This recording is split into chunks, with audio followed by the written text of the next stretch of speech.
Assalamualaikum warahmatullahi wabarakatuh. Salam sejahtera buat katorang semua. Basudara Maluku Utara dimanapun kamu berada. Pernahkah katong merasa terjebak dalam jarak dan waktu tempuh perjalanan yang panjang? Perjalanan hanya untuk berpindah dari Sofifi ke Buli atau dari Weda ke Sofifi. Pada video kali ini, katorang akan bicara tentang sebuah rencana proyek strategis yang digagas oleh pemerintah Provinsi Maluku Utara, yaitu Jalan Baru Sofifi Ekor Kobe Buli.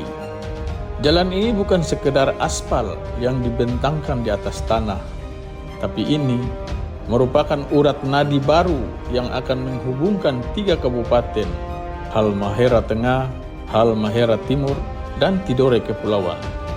Ruas jalan ini juga akan mempersingkat jarak yang semula 414,81 km menjadi 182 km, lebih pendek dari ruas jalan biasa yang katorang lalui selama ini, dan akan memangkas biaya logistik yang membebani rakyat selama ini. Di media sosial ada cibiran dan nada protes sebagian orang yang begitu mudah berteriak menolak. Katanya ini jalan kapitalis, katanya hanya untuk kepentingan tambang, katanya akan merusak hutan dan mengancam komunitas adat. Pertanyaannya, kalau bukan jalan, kong apa solusi kemurah? Apakah petani, pedagang kecil, maupun rakyat kecil harus terus membayar mahal ongkos transportasi barang karena distribusi terhambat? Apakah Sofifi sebagai ibu kota provinsi harus dibiarkan terus tetap terisolasi dan sepi hanya karena katorang takut dengan kata pembangunan? Bukankah ruas jalan yang lama ketika dibangun juga menghadapi kekhawatiran yang sama? Bukankah perkampungan-perkampungan, kota-kota, dan jalan-jalan yang ada di Halmahera saat ini dahulunya adalah hutan dan didiami oleh komunitas-komunitas adat saat ini? Mari katong jujur, menolak pembangunan tanpa solusi itu sama saja dengan membiarkan rakyat katorang tetap terisolasi dan tetap miskin dalam jarak yang panjang.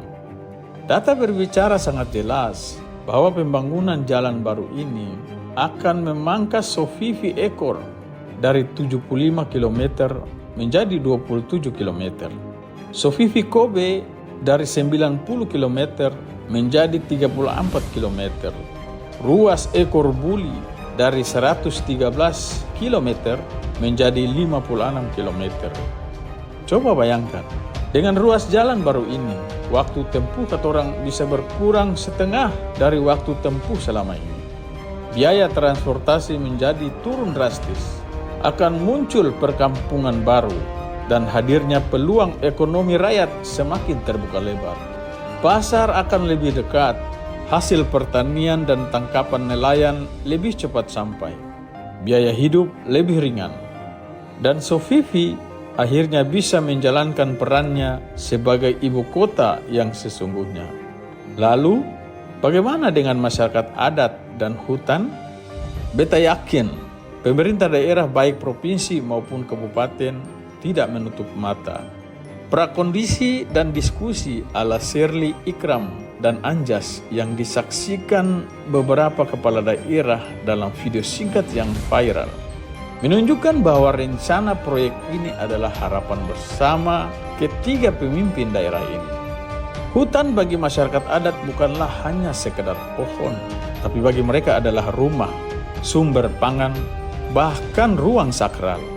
Karena itu, beta yakin solusi teknokratik pasti sudah disiapkan oleh pemerintah melalui jalur kajian AMDAL yang transparan, feasibility study yang merangkum zona perlindungan hutan adat, rencana melakukan konsultasi dengan masyarakat adat, dan melibatkan perusahaan yang memanfaatkan jalan ini wajib ikut membiayai kompensasi sosial ekologi. Ingat, pembangunan jalan ini adalah untuk memangkas jarak tempuh dan biaya logistik, tapi juga tidak boleh dimatikan oleh ketakutan akan dilalui perusahaan. Katorang semua butuh jalan ini, terutama untuk rakyat, untuk anak-anak sekolah di pelosok, untuk nelayan yang ingin cepat menjual ikannya, untuk petani yang ingin cepat hasil panennya sampai ke pasar tanpa rusak. Menolak pembangunan tanpa solusi hanya akan mempertahankan dan meninggalkan kemiskinan. Menerima pembangunan dengan perencanaan yang cerdas justru menghadirkan jalan baru menuju percepatan pembangunan, keadilan, dan kesejahteraan. Jadi, mari katong kawal dan dorong bersama agar rencana pembangunan jalan ini benar-benar dapat direalisasikan dan tidak berakhir di meja diskusi dan perbincangan di media sosial. Katorang berharap jalan ini harus bisa terwujud agar menjadi jalan percepatan kebangkitan ekonomi Halmahera.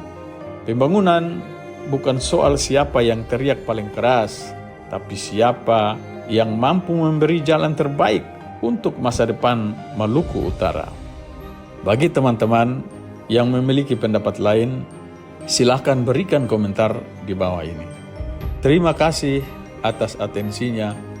Wassalamualaikum warahmatullahi wabarakatuh. Salam dari Kayu Merah Puncak.